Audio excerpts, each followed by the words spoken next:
The interviewers today are Audrey Borba and Jack Cole, students of Da Vinci Charter Academy. The veteran being interviewed today is Dylan Hunt. The date is November 16, 2016, and we are interviewing in Davis, California.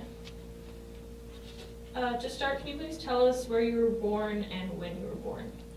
I was born in Reno, Nevada on November 3rd of 1987. Who are or were your parents, and what are or were their occupations? My mother's Pamela Hunt. She was how to explain?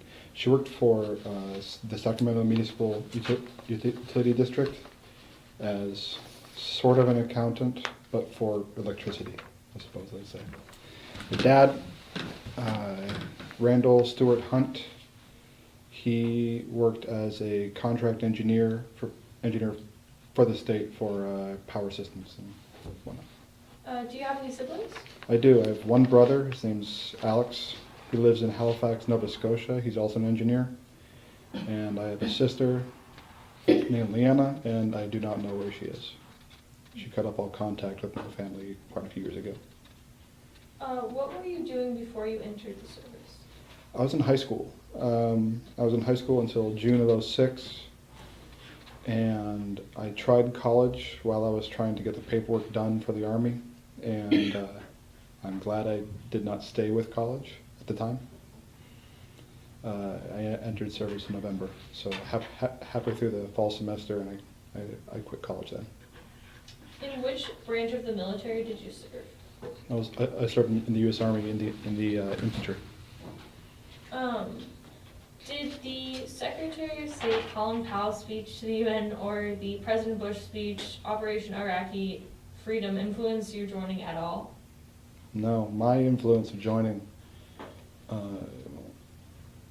all throughout my childhood, I played soldiers with my friends. I had little toy soldiers. My first actual memory was of the 221st Cav Regiment, or one of those, Nevada National Guard, coming home from the first Gulf War back in '91. And I remember them marching through Reno, and that was my first memory. So it's always been kind of ingrained. My entire family is military. Yeah. What happened when you departed for training camp, or do you have any short stories you'd like to share about your early days of training? So I finally signed my contract on early October 2nd, thereabouts. And that day I got into a massive fight with my parents about it, and they kicked me out. So from that point, for that month, the 4 weeks between me signing and me shipping out to basic training, I lived with a friend of mine. When I finally shipped out, it was actually on my birthday on November 3rd. And I started basic training that night in Fort Benning, Georgia. And I remember the second day of basic training realizing that I don't want to be here. When I was being yelled at by a almost 7-foot guy who weighed about 280 pounds, all muscle, and just looked like he could snap me in half. I had run on about a half hour of sleep, being screamed at all the time, and I had no idea what I was doing. And I actually, looking back on it, I liked basic training, to be perfectly honest with you. I had no bills. I had no real worries. Everything was taken care of. I had a bed to sleep in, most times. I had 3 meals a day. Every day was something new to learn, something new to do. Looking back on it, it wasn't so bad. But So you talked about your first basic training instructor, but were there any other instructors that you remember, like specific memories about or anything? There was the basic training instructor that the only one that I remember the name of was Senior Drill Sergeant Nettles. That was the guy that was almost 7 feet. And I'm not even kidding about that. He was 6'11" and a half, and he made sure that the half got in there. But he was very tough.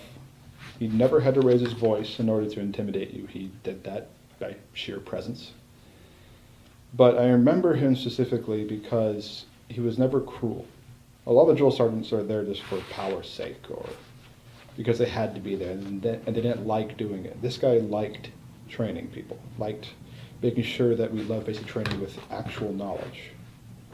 Because a lot of the times basic training, you leave with the ability to follow instructions, but you don't leave with any practical knowledge of what combat is actually like in the modern world. We used weapons that hadn't been used in 20 years. We used camouflage schemes the Army doesn't use anymore, gear that the Army doesn't use anymore. Because that's not the point. Your unit will train you in current equipment. But the point of basic training is to teach you how to be a soldier, how to follow directions and really react the way you should. But he made sure that we knew a lot more than just that.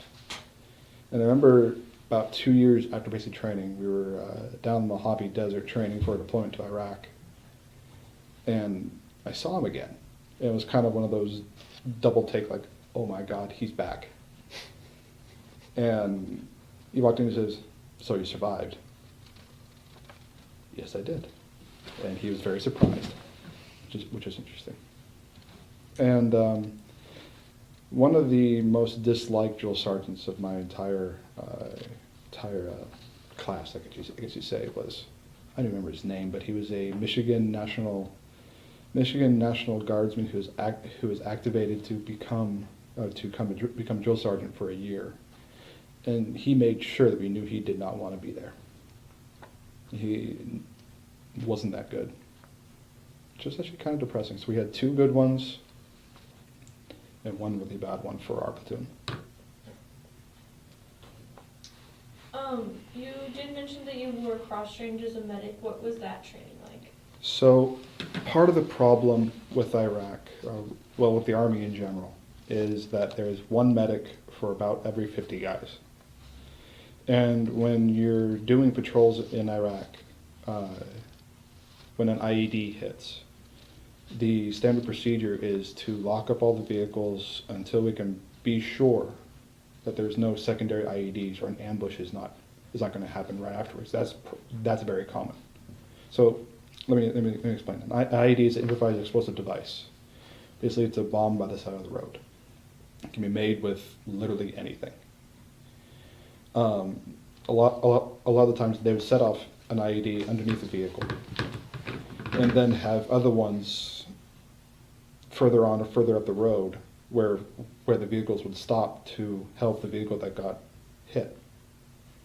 So people would dismount from the vehicles and they would get hurt even worse because they're outside the vehicles at the time. So what our battalion did was they had 1 guy from each squad, so 1 guy from each vehicle, be trained, cross-trained as a medic, as much as the medics that are currently assigned to the company can train us. So it wasn't really a medic per se, but I was trained more than just the average infantryman. How did you adapt to military life, including the change in physical regimen, barracks food, and social life? Well, first off, barracks food. Not as bad as they say, especially breakfast. The Army is the best breakfast I've ever had in my entire life. Could be just the fact that I was completely hungry the entire time, but all the other meals really were not that good. But breakfast food is great. As far as adaptation, it took me a couple of weeks to really get in the swing of things and realize that all you had to do was really just show up at the right time, the right uniform, the right place. And if you can do that, well, you're good. Adaptation really just is that much. It's realizing you just do what you're told. Done. Wasn't that hard with that. And now we're going to transition to Jack's set of questions. All right. So where did you serve? Basic training. Took place from November 2nd to March 2nd-ish in Fort Benning, Georgia, at the 2nd of the 58th Infantry Training Regiment. From there, I was stationed in Fort Wainwright, Alaska, which is pretty much dead center of Alaska. Mhm. And from there, in October of '07, I spent a month in India. And then from September of '08 to September of '09, I was spent in Iraq. Oh, okay. When you were in Alaska, was it snowing most of the time? Yes, but actually it's a good question because that far north is it's often too cold to snow, which I didn't think was a Really? thing, but it is. What happens is that the moisture in the air actually freezes midair. It's called ice fog. You can actually write your name with your hand in the air, and it'll stay there for a couple of seconds because it's just frozen. It is the worst thing to work out in. I'll tell you that much right now. If you served abroad, what are some memories that you have of that experience? So, oh man, where to start with that? The flight over there. So it's a 15-hour flight grand total. Okay. Flying from Fairbanks Airport, first to Shannon, Ireland, and then from Shannon, Ireland to Kuwait. Because they sent us to Kuwait first to acclimatize to the environment, which doesn't make any sense because Kuwait is completely different from Iraq. It's like it's like a constant low setting hairdryer blown in your face full of sand. It's a hellish place. But the flight over there, I remember taking like a sleeping medication of some variety that was handed out by the Italian doctor. I remember waking up in Kuwait. Apparently I got the plane in Ireland. I don't remember it at all. Which is kind of sad. I like Ireland. After Kuwait, we crossed the border into Iraq, and we got stationed at a place called FOB Normandy. Which is, FOB is Forward Operating Base. Basically a base with about 1,000 guys that we shared with the Iraqi army. We my platoon was designated a sector of the city of Muqtadiya to patrol. How many men were in your platoon? 21. 21. Normally it's about 60, but ours was very short-handed. Okay. Normally the 4th platoon of any company, which I was a part, is a mortar and support. Okay. So mortars, heavy machine guns, rocket launchers, that sort of thing. But Okay. they needed a 4th, what they call maneuver platoon, which is the first 3 platoons. And they needed a 4th one, so they just put a bunch more guys in our platoon and said, here, have a sector, enjoy. Which made us targets because we didn't have as many people. Or as many I got you. vehicles. So would you guys be going, since you said you're the 4th platoon, so the first 3 other platoons would be going in before you?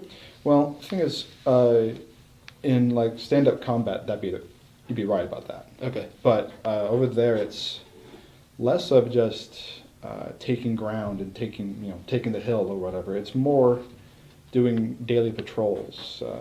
There were, I think, 4 or 5 different missions that we did. Okay. There'd be what's called the KLE, or Key Leader Engagement. We'd go out and talk to the Sheikh or the Mukhtar, local religious leaders, or the local mayor of the city, or the sector of the city where we were at. Mm-hmm. Go talk to them. Ask them, what do you need? What do you and your people require to have a better way of life? Oh, so you're just asking the things that like they were missing out on? Right. Okay. And just trying to get intelligence from them and just trying to make their life better. No, is that like a way of like kind of getting on their side or like getting them to like you guys? Okay. Right. Then there was missions called log packs, which is logistical something. Basically, it's a convoy of trucks carrying needed supplies for our base. Okay. We go to the main supply base and come back with this convoy. Very boring, very slow work. Okay. Then there is what's called a cordon and knock, which is basically you take a bunch of vehicles, surround a sector of the city, and just go through it with a fine-tooth comb, looking for people we call HVTs, or high-value targets, People like hiding inside of. Right. Okay. People hiding in basements and in the houses themselves, and in plain sight. Bomb making factories, that sort of. Okay. Those sorts So of would things. you guys? You said you'd park all your cars like so you'd like circle it around the village, or you kind of just Mhm. okay, or Yeah. the perimeter where Yeah, you're on going the to. perimeter, and then we'd send like 2 platoons surrounding the actual sector of the village Oh, or okay. whatever, and then another 2 platoons going house to house. Just most of the time, it's you knock on the door, they answer, and then you search the place. It's very rarely where we actually blowing down doors or actually shooting. What did it like Very, very rare. feel like doing that though? Like being one of the people not around the perimeter but inside, just searching through, like not knowing what to expect. That's the worst part. Is the not knowing part. It's the waiting. It's like one of the things that they condition you is to expect contact. Is to expect to be shot at, and half the time you're just waiting for it to happen. And that's the worst part. Okay. Combat's actually easy. Yeah. But It's easy to do. It's easy just to shoot back. It's instinctive. but this is like the leading up It's point the to waiting it. part. It's 90%, 95% even over there is just waiting. Waiting. Okay. Waiting and boredom, and Yeah. that's like most things. All right. So, if you were on the front lines, what combat actions did you witness? If you're not on the front lines, what were your duties? So I was, I guess, on the front lines. Really, there really isn't any front lines in Yeah. Iraq. There's really just kind of warfare all around. Okay. One of the things that sticks with me is April 19th, 2009. Or April 23rd, actually. It was 2009. Suicide bomber blew up in a crowded restaurant in the town of Imam Wais. Mm-hmm. Killed 75 people or so, and we responded to it. It was right outside the gate of our base, and we were just leaving as it happened, and we got there just to watch a bunch of people die because we couldn't help them. We weren't allowed to help them You weren't allowed to help the people that were blown up, because basically. it was a civil war thing. They didn't say it was a civil war, but it was a civil war. It Okay. was. So the 70 people plus that died, those were just civilians inside of the Civilians. town. Sunni versus Shia. And it,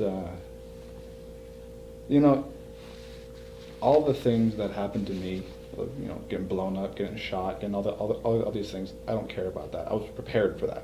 Yeah.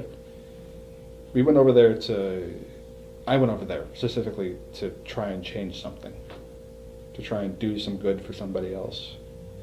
And then I ended up having to sit there and watch a lot of the time as shit happened to people. As things happen to people. Sorry, I swear a lot, so just tell me if I'm doing it. You're good.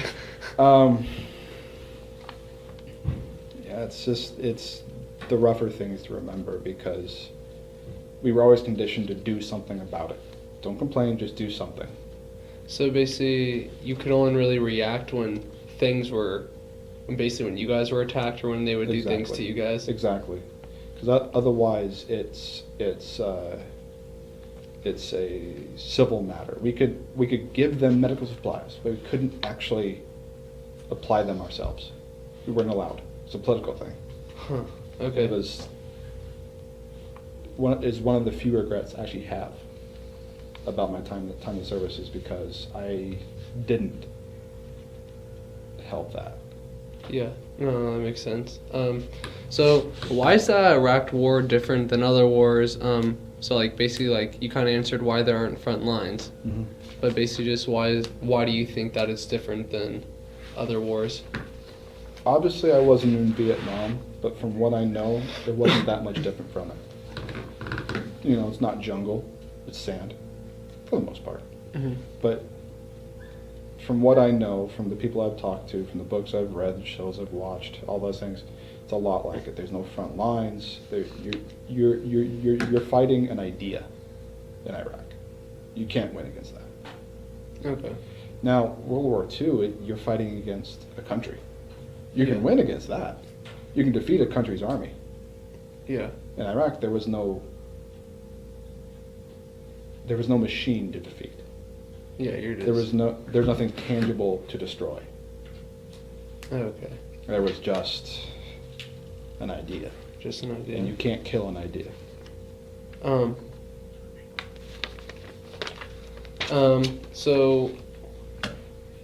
So what idea were you fighting? Or were you guys supposed to be? That is a good question. The idea that they didn't. Man, I haven't actually thought that through, I guess. Like, Yeah, that's a good one. was it mostly just like when they taught you when you saw a specific look or specific group of people?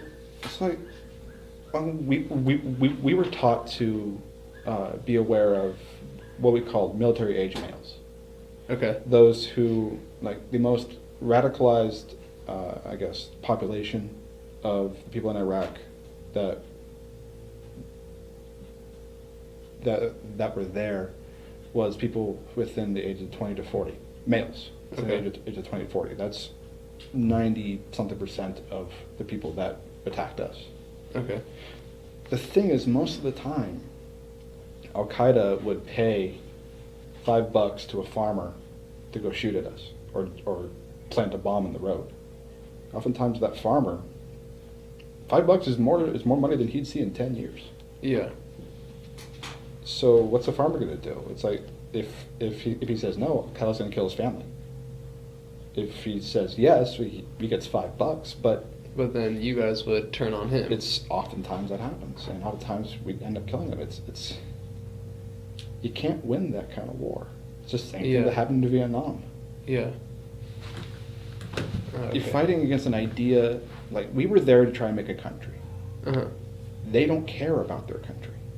They care about their tribe, about their family, about the people right next to them, about their side of the religious fight that they're in.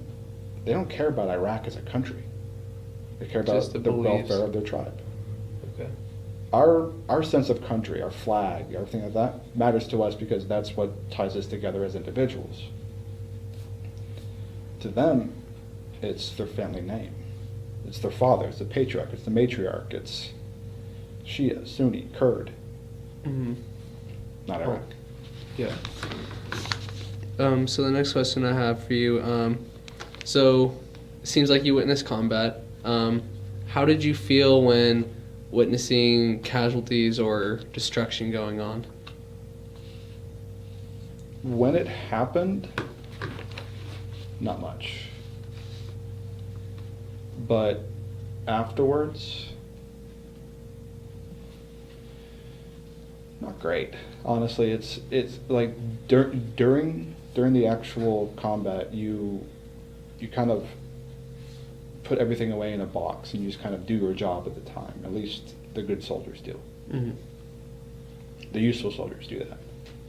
But after you open that box at whatever time it is, afterwards, could be that night, could be a decade later. Mm-hmm. After you open that box and look at what actually happened, it ain't good. I've seen my friends blown up. I've seen my friends shot. I've had friends die right in front of me. I've seen a lot of people die. It's not great. Mm-hmm. But at the time, you bottle it up. You can't deal with it right then. Otherwise, you can't do your job. Do you kind of have that feeling towards Iraqis or people on the other side that you saw die? You mean like hatred towards them or something like that? Or no, did you just feel the same with, if it seems like if you looked back on those things, maybe not actions that you did, but Mhm. actions that you saw, Mhm. did you like feel the same resemblance as you did towards your friends that had died next to you? Not the same. It's like for them, for the people I served with, it was like a person in your family dying. But I'll tell you something. During that suicide bomber thing I told you about, I saw a guy roughly my age, and both of his legs blown off below the knee, shrapnel and burns of the upper body. He was bleeding to death, and he was looking at me. And I you don't forget things like that, Yeah. ever. I don't feel hatred towards them. I don't feel like they deserved it or anything like that. I just feel like everyone's stuck in a position you don't want to be in. Yeah. We're interfering in a civil war. We created a civil war over there. That's the problem. Yeah. And it's a situation that no one wants to be in. So basically leading off of like your friends and stuff that you're just talking about, like what kind of friendships and did you form while you were serving, and was there anyone in particular or group of guys in particular that you remember? Mm-hmm. So I wasn't close friends with a lot of people I worked with. I think of it more like it was like a family. Mm-hmm. You don't get along with all your family.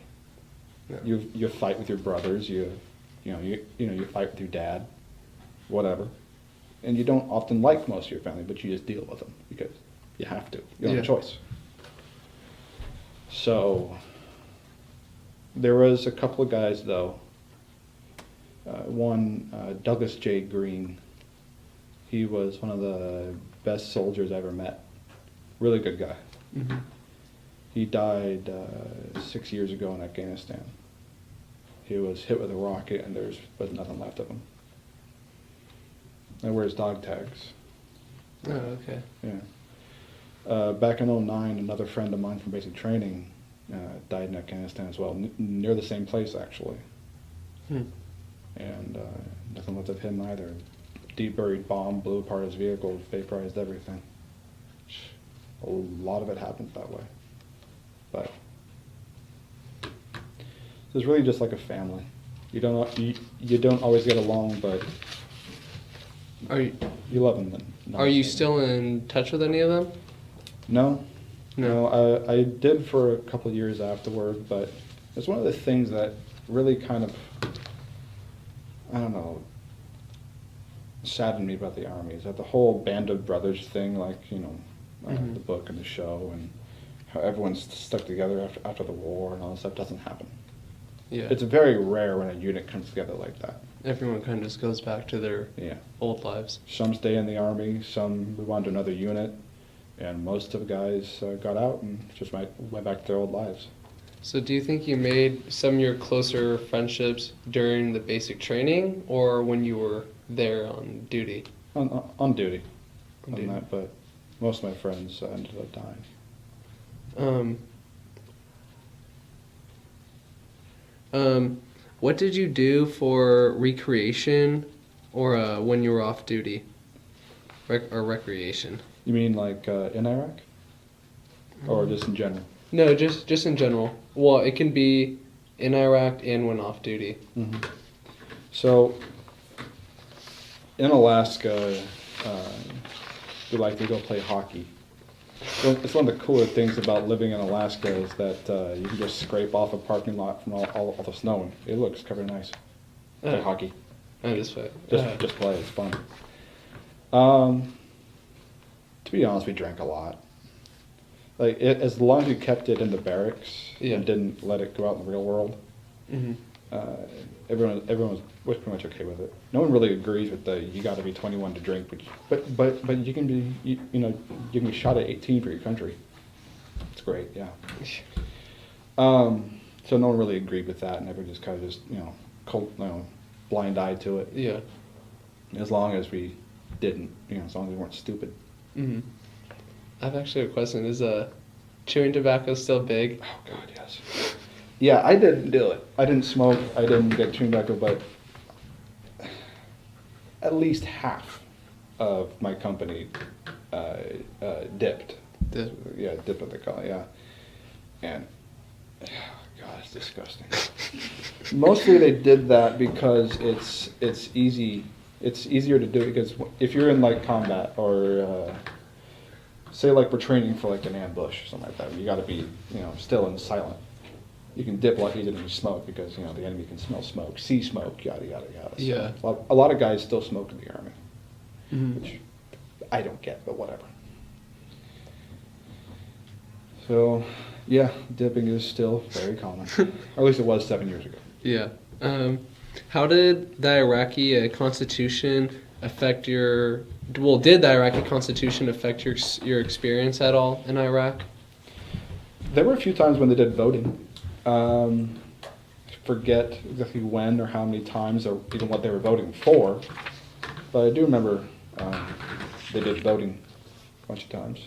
Oh, okay. I was there, but Did they make him like a big deal out all there? well, it was a big deal for us because every single time that they said we're going to be voting on this day or during this week or whatever, Al Qaeda or any of the other terrorist groups, you just go, we're going to blow up the voting polls. We're gonna kill anybody who voted or yada yada. But oftentimes that never happened. It was more just threat. Okay. But, that was mainly our thing was the security. Just so security of could that. vote. Oh, okay. Okay.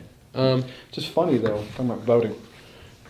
We were going to vote in the '08 election, and when we were there, I mean, we should have done like absentee ballots, but most of us didn't. So they were going to ship ballots to us so that we could fill them out and send them out for voting back home. Okay. They got blown up, so we never got to vote. Oh, that's rough. What were your standard issue items when? I had a list like 500 things long. Standard issue, yeah. That everything's standard issue these days. Maybe the most thing that stood out to you of the items, or were most in? A rape whistle, that was interesting. Like, I have a gun. Why don't you get a rape whistle? But things that stood out. Well, obviously the body armor. A lot of the times we actually bought our own stuff to replace the standard issue stuff because it's not good stuff most of the time.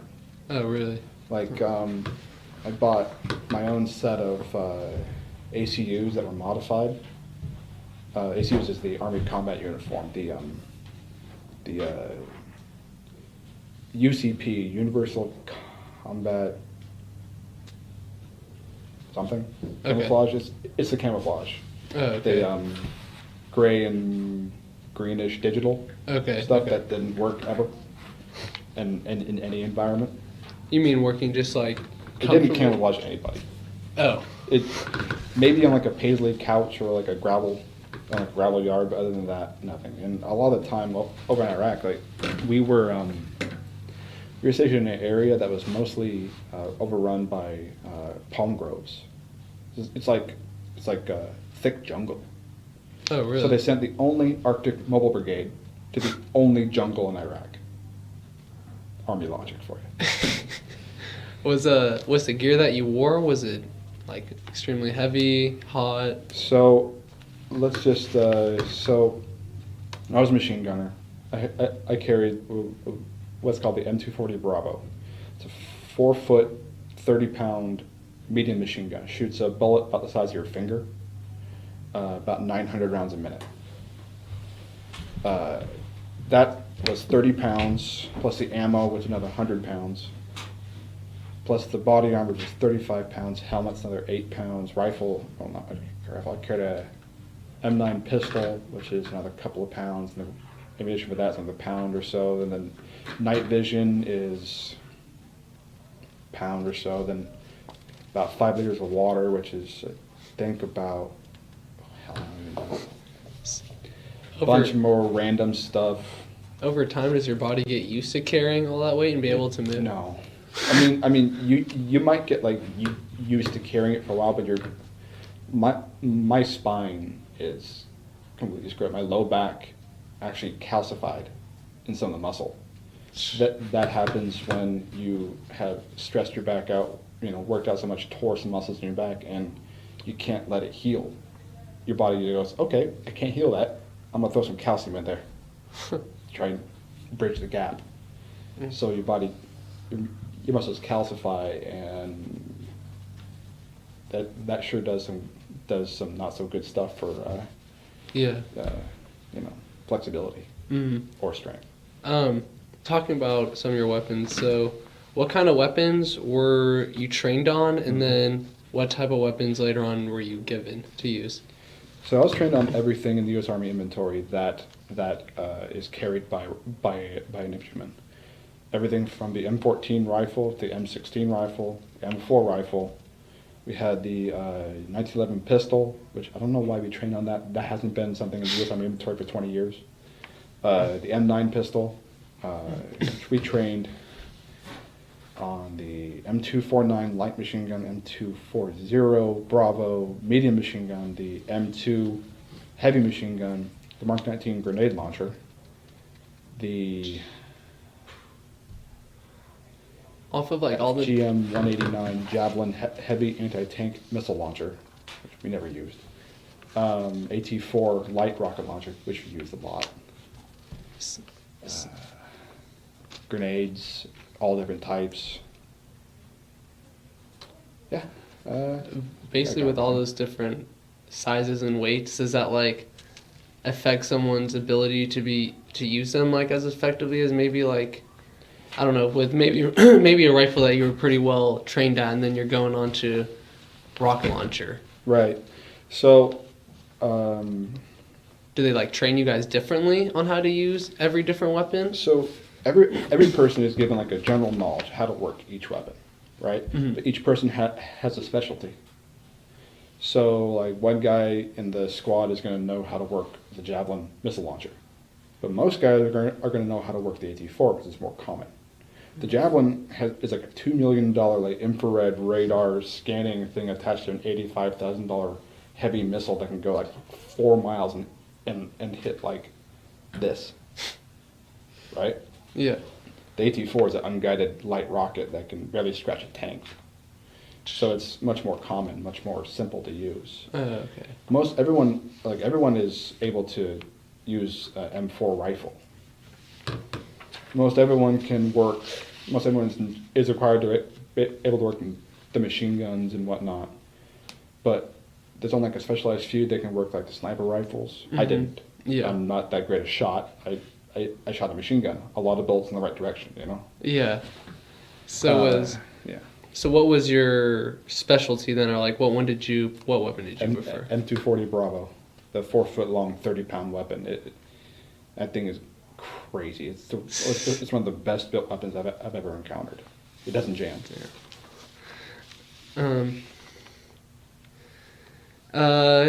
If so, what do you remember about the assault on The assault on Fallujah. That was before my time. Oh, that was before That your was time? 2004.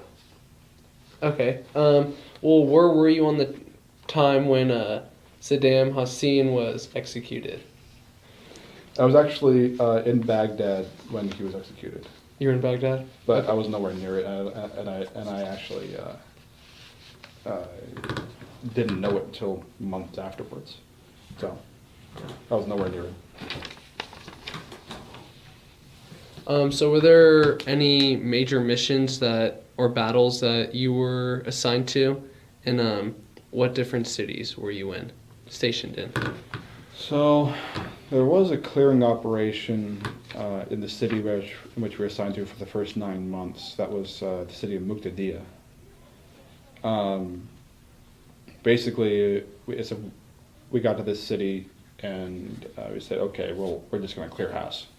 And so the entire battalion just went door to door for about 2 weeks' time, just searching everybody, getting everybody on like lists. So, okay, you live here, you live here, you live here. You have X amount of family members. Okay, you belong to this district, and yada yada yada. But that was pretty simple. I mean, it wasn't that crazy. It just took a long time. Yeah, just getting everyone's basic information down. Right. And So later on, about June of 2009, we got restationed to a place called Abu Saida. That place sucked. That place was just hell. We got ambushed all the time, blown up all the time, and we couldn't even move without getting shot at. And that place was not great. So when you were sent there, were you sent there to do the same type of mission by just going door to door and? We talk with the Iraqi army. We talk with the local mayors and religious leaders, and just we do what's called presence patrols, where we just drive around and talk to people and just say, okay, we're here. You know, we're not going away anytime soon. We're here to stay. Yeah. supposedly.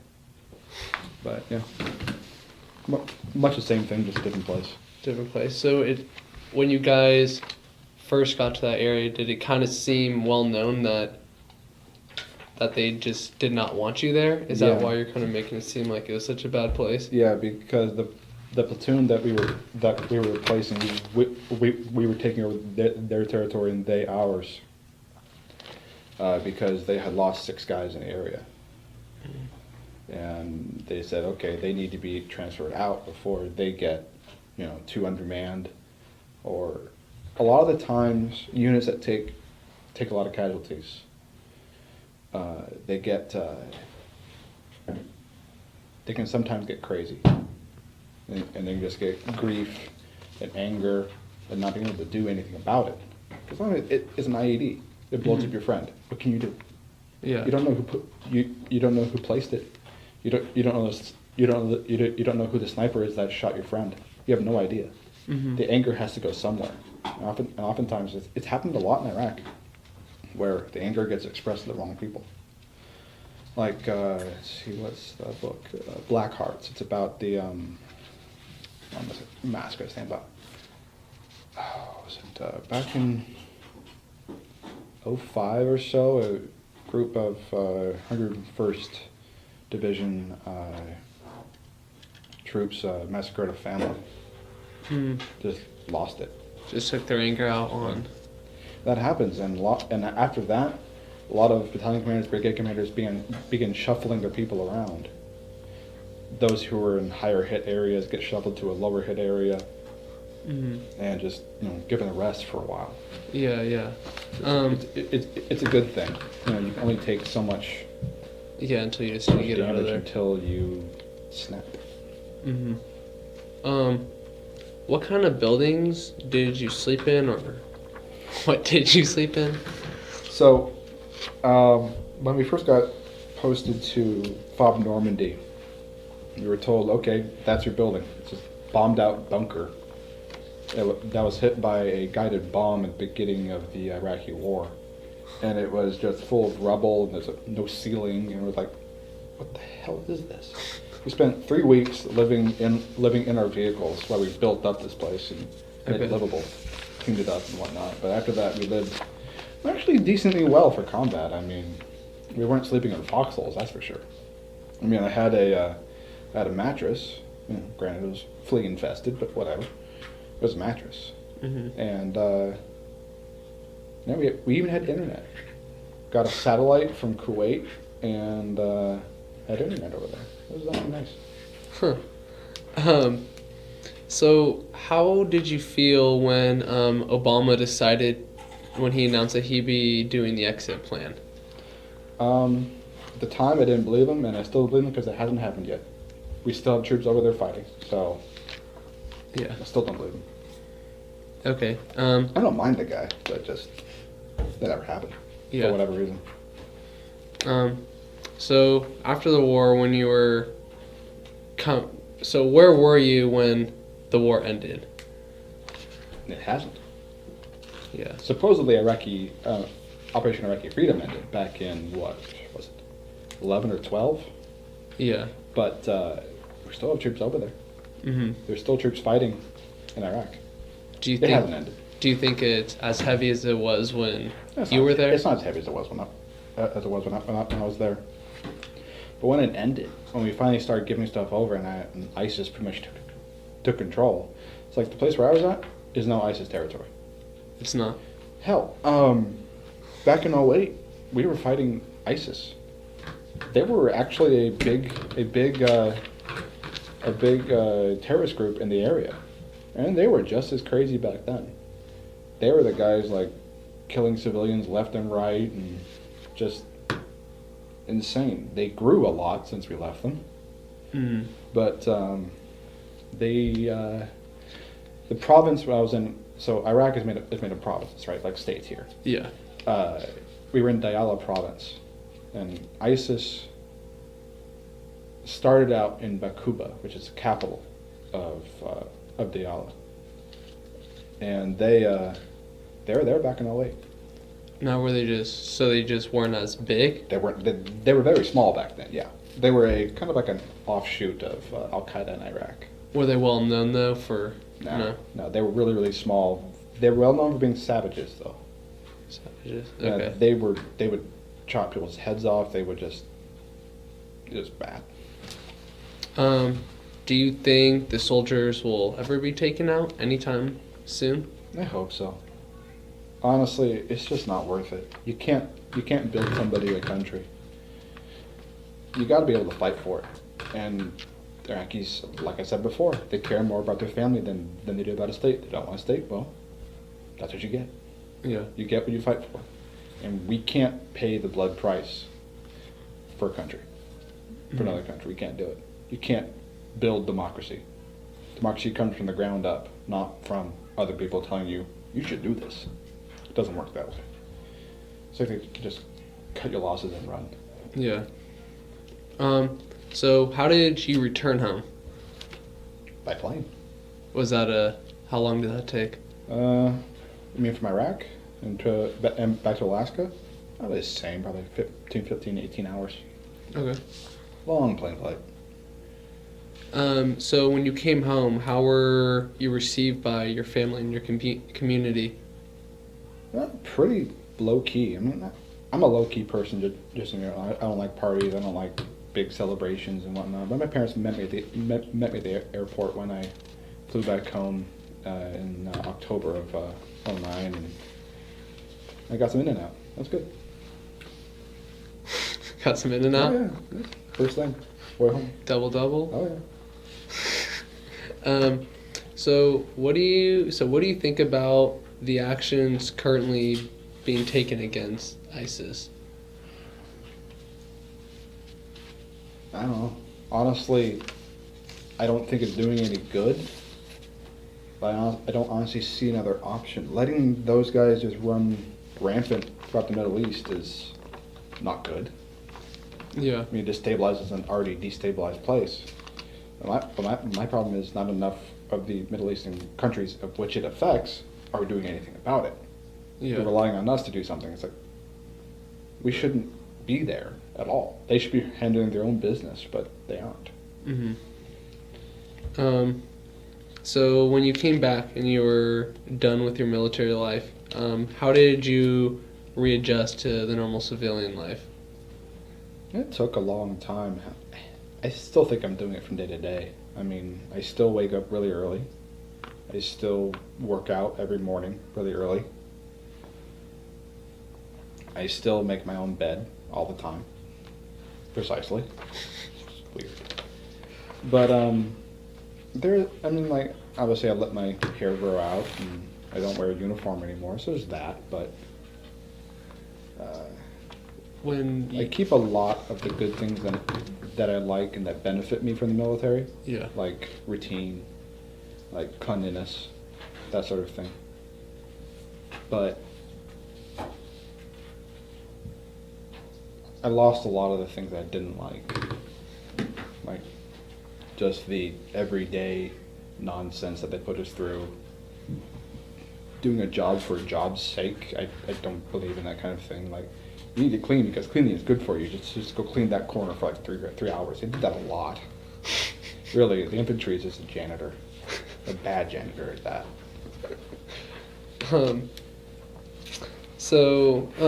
What have you done since separating from the military? So when I got out, I spent about a year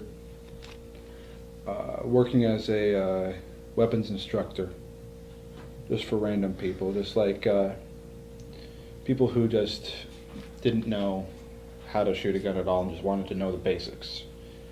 We called it How to Not Shoot Yourself in the Head 101.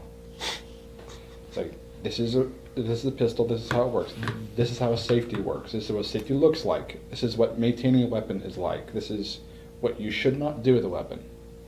Shooting came later, but this is how you keep a weapon safe in the household with children. Mm-hmm. This is how you keep a weapon safe from anybody, really. Because I remember a stat a while back.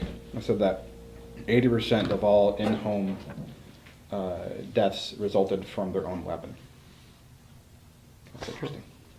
So basically, I just take people and say, okay, this is how everything works. Make them buy like a gun safe or at the very least a barrel lock Yeah. for their weapons, and I like that kind of job. I like to teach people the very basics. Everyone should know at least how to save a weapon, how to make sure it's not going to harm anybody at all. Mm-hmm. So what is or are some of the best lessons that you've learned from your service? The best lesson that I learned is just to do something. A lot of the times, like especially on like a test, you find a problem where you're stumped, right? Everyone's been here. Yeah. And you just go, I have no idea how to start. Just start listing things off in the corner. Just go, okay, this question, ask me about this. Okay, I know this. Doing something frees up the rest of your mind. When the first time I got shot at, it was on this road called Route Barley. It was this road raised about 20 meters and about 200 raised about 20 feet or whatever, not 20 meters, that's a lot. And about 200 meters either side is a tree line. Mm-hmm. Classic ambush area. We got ambushed there all the time. But the first time I got shot at, bullets, hitting all around me and didn't hit me. But the first time I tried to be the smallest person alive in the hatch of that vehicle. Just tried to be the smallest possible. And I didn't do anything for the first couple minutes. But then I remember my drill sergeant saying, just do something. His phrase was, just pull the trigger. You can use it as a metaphor, or in my case, literal. Just do it. I shot a tree 3 times. After that, it was really easy to actually fire back, because once you do something, it frees up your mind. You don't have to have a gun to do it, but like I said, during a test, just start writing something, anything that you know. Oftentimes, the answer will just come to you. Just do something. Just pull the trigger. How did your wartime experiences affect your life? There is not a day that goes by where I haven't thought about it. I think I can count on one hand the number of nights that I haven't had a nightmare. It's not. Like I said, that folder you file everything away in from combat opens up after a while. You can't keep it away forever. And when it opens up, it's not good.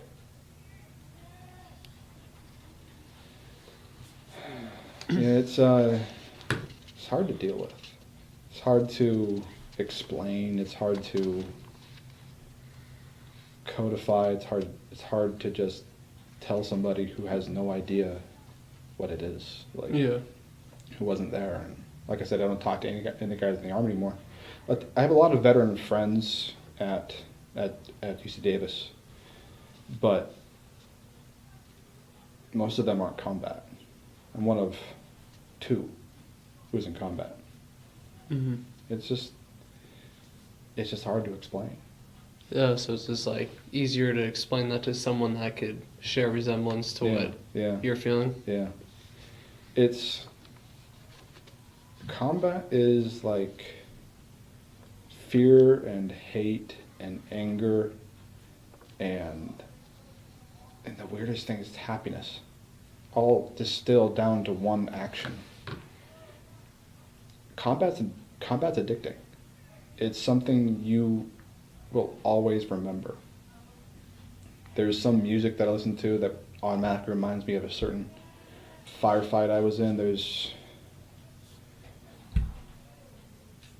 places, there's things like rebar. They used to mark IEDs with rebar. Mm-hmm. And whenever I see rebar, I kind of just freeze up a little bit. Yeah. Because that's an IED. Well, it's not here, but yeah, it's hard to deal with. Yeah. A 4-door white sedan.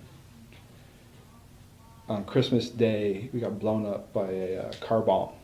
Didn't hurt anybody, didn't scratch the paint of the vehicle, but it was a 4-door sedan. later on, I'm realizing that I don't like four-door sedans, or white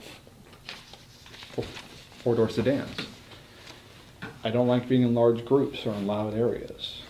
I don't like fireworks. I just, put noise-canceling headphones on and just deal with it. But Yeah. I avoid large crowds. I sit on the edge in like lecture halls. I don't like people around me very much. I don't like being touched. It's really kind of maybe antisocial sometimes. But I live alone, Mm-hmm. so yeah. Do you remember any songs based or about the Iraqi war? Any songs about the Iraq War? No. No. I remember songs that, like, one time, my squad leader liked to play country over the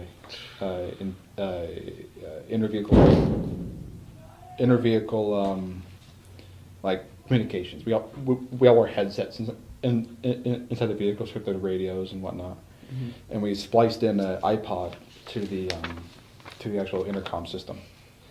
And he had to play country, and I hated country. And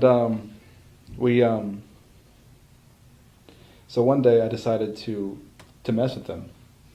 I selected a song and locked the iPhone like completely, tried to open it like a dozen times wrongly, and it locked it for like 50 minutes or something like that.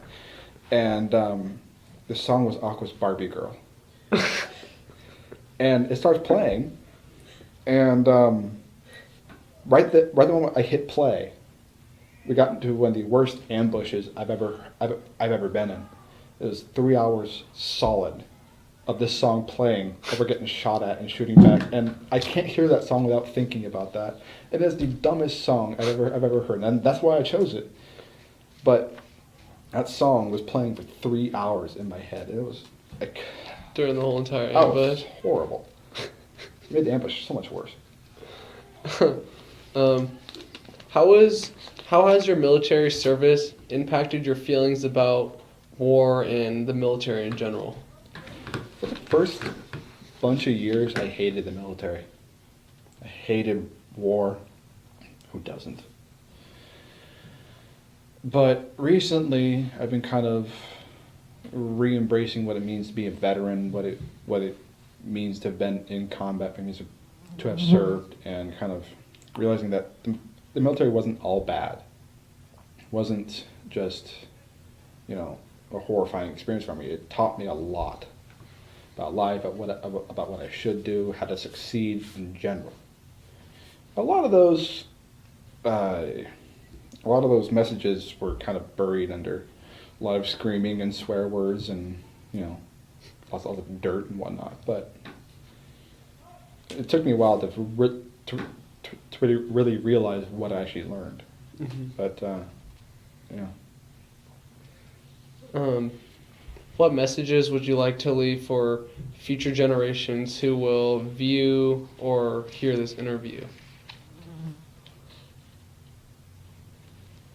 That's interesting.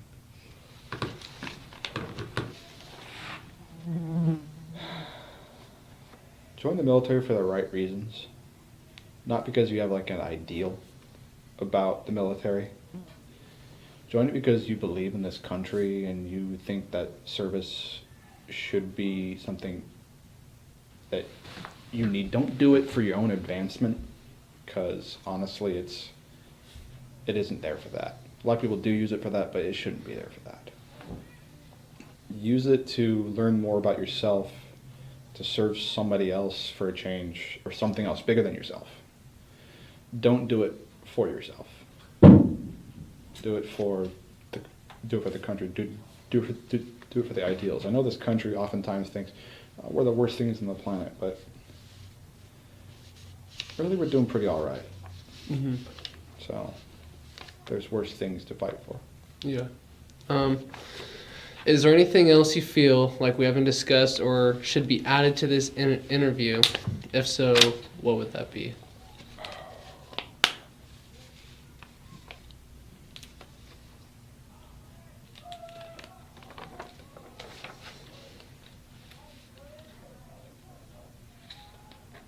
No, I don't think so. All right, thank you so much for your time and for your service. Appreciate it.